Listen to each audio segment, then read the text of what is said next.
Hello， 大家好，我係二玲老師啊。今日咧想同大家分享一下一啲關於家長面試嘅資料同埋題材嘅。好多幼稚園咧已經陸續公布咗咧第一輪面試嘅結果啦。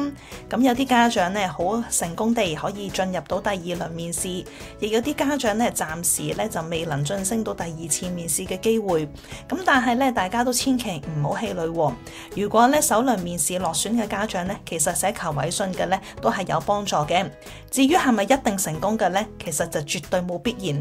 但係我覺得咧多一個機會去爭取嘅咧都係好事。咁但係今日嘅重點咧就係想講第二輪面試嘅資料嘅。咁而第二輪面試咧一般都係考核家長，因為小朋友個 part 已經過關啦。咁第二輪咧就係學校想睇下你哋係咪一啲適合學校嘅家長，係唔係學校想要嘅家庭喎。咁注意啦，千祈唔好咧鬆懈呢一啲嘅面試，因為咧其實有啲家長就係以前嘅經驗咧就係覺得自己答得唔夠好啊，咁而落選咗，然之後第二輪面試之後咧先至努力去寫求委信。與其之後先至努力，不如我哋一開始嘅時候向家長面試嘅部分努力答好個題目就更加好啦。咁所以咧今日要同大家分享嘅咧就係面試準備策略嘅家長篇。咁同大家分享啦，其實咧家長面試嘅部分咧，遠比起小朋友面試嘅部分更加重要。雖然首輪面試係考小朋友，但係第二輪面試家長嘅部分絕對可以咧幫助小朋友可以提升分數，或者係咧可以令到小朋友減分嘅喎。因為校長同埋咧主任通常就喺第二次面試嘅時候就會係接見你哋嘅，咁而最終決定係咪收咧都係由校長、副校長或者係主任去決定嘅喎。所以咧家長你哋嘅每一個嘅眼神啦，每一個嘅答案啦，老師咧都係記錄在案，俾緊分嘅。咁樣咧今日想分享3個家長面試環節入面最容易被忽略嘅小細節，咁就幫助大家建立一個良好嘅印象，俾學校咧覺得你哋係適合嘅家庭，然之後咧從中獲取成功嘅機會嘅。咁有啲家長咧可能第一次接觸呢一個嘅 channel， 我再自我介紹一下啦。我係二玲老師，係一位註冊嘅香港幼稚園教師，咁樣咧同埋多年幫小朋友同家長去訓練大家入讀心儀學校嘅幼稚園嘅老師嚟嘅。咁過去咧都實在幫助唔少嘅家庭咧入到心儀嘅學校，當中咧有唔少嘅名校，學之園、聖 Cat、德望、聖保祿等等，呢啲都有好多成功嘅例子嘅。咁有興趣咧，大家都可以去我嘅 IG 或者 Facebook 嗰度睇下咧以往成功嘅案例啦。咁大家咧如果對呢啲嘅影片有興趣嘅話，就歡迎咧你哋點讚、訂閱、留言同埋分享啦。咁第一個大嘅要點咧，我想同大家分享嘅就係家長你哋嘅表情同埋態度喎。呢個咧好重要，所以我擠響第一點喎。家長去到面試嘅時候咧，記得要保持眼神嘅交流啊！咁有啲家長咧，其實去到真正要打大佬啦，面試嘅時候咧就有啲緊張嘅，自己預備好嘅嘢咧都可能咧答唔出嘅喎。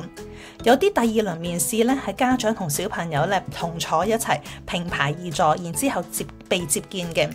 咁校長老師咧會問小朋友問題，有啲家長咧太心急，幫小朋友答咗題，唔俾機會佢哋回答咧，咁就唔係幾好啦。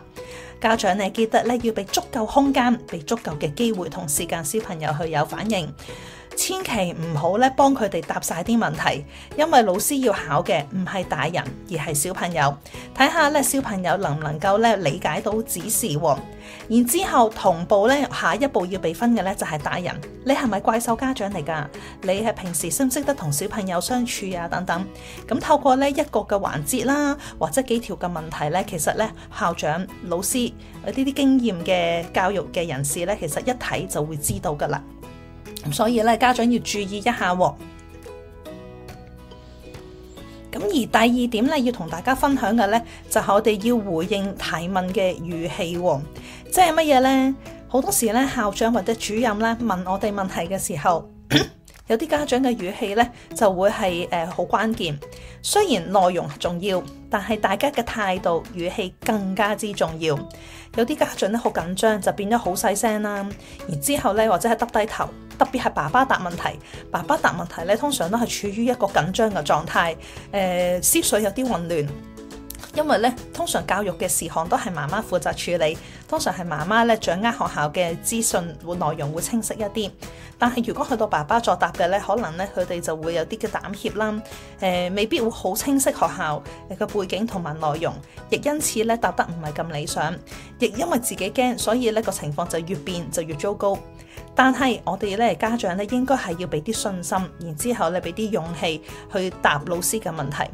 可能當中咧會有唔識答啊，輕咗機喎，但係咧我哋都要咧輸人唔輸陣，我哋咧擺起個外表出嚟咧，其實係我哋會好有信心都答得到嘅。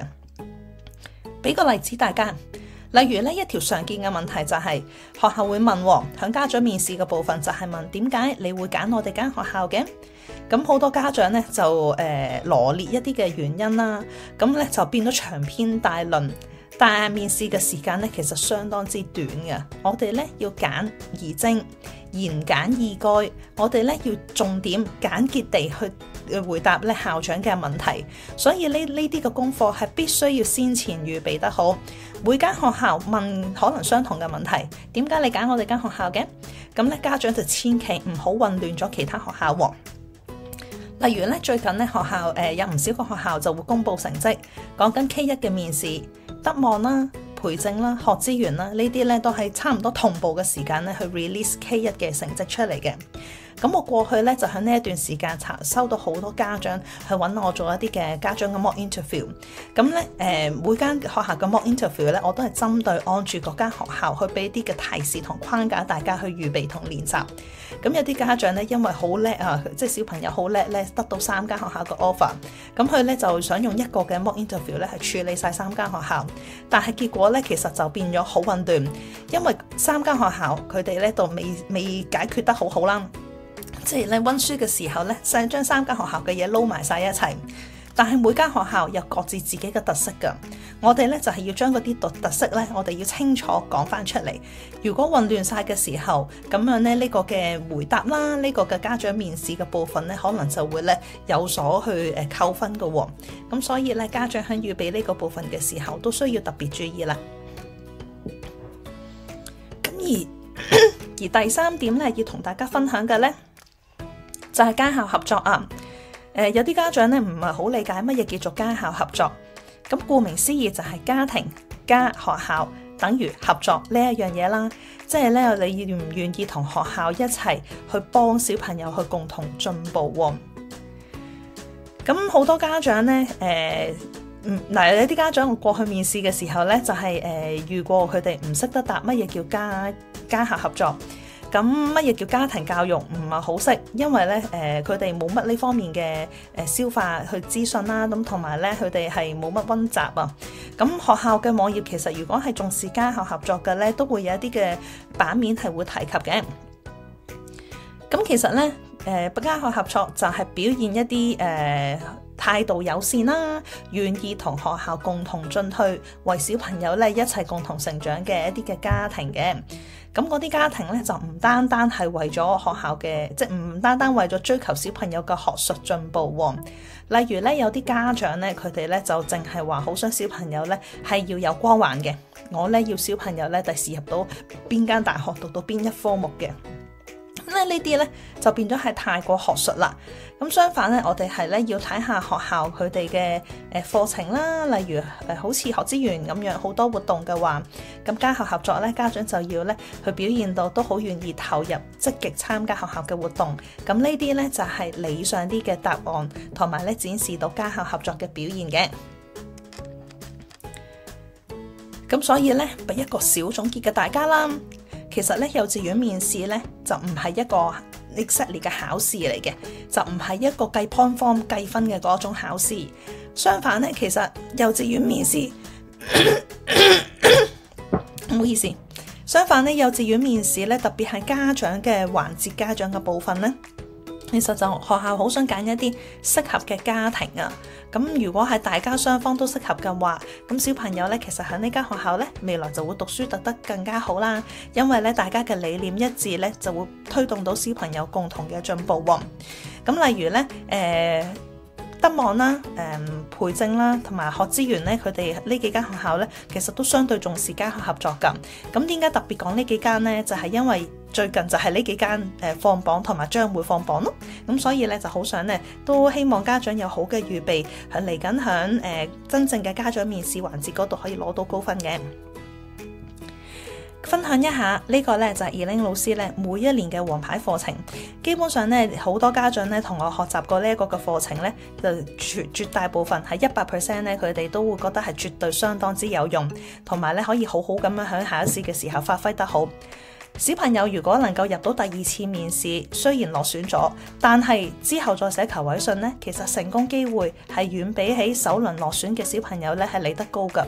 咁所以咧，如果家長喺面試環節嘅部分盡力咗，假設落選之後再寫信嘅咧，好多學生去到5月都會收到電話。但係如果家長答題唔理想嘅話，就算你之後再寫求委信嘅話，咁你本質已經嗰個分數已經唔高，學校覺得你唔係咧心目中想取錄嘅家庭嘅話，咁就變咗咧係會未必會咁有效啦。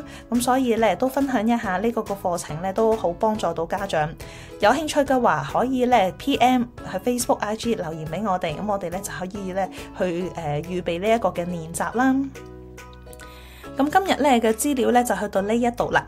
如果家長咧對於一啲家長嘅面試環節想知多少少嘅話，你哋都可以咧透過Facebook 或者係 IG DM 我哋嘅。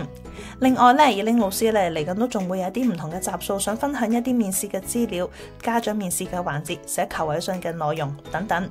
希望呢啲資料都會幫助到你哋嘅。咁記得咧臨走前幫手點讚、訂閱同埋分享啦。今集咧去到呢度啦，我哋下次見，拜拜。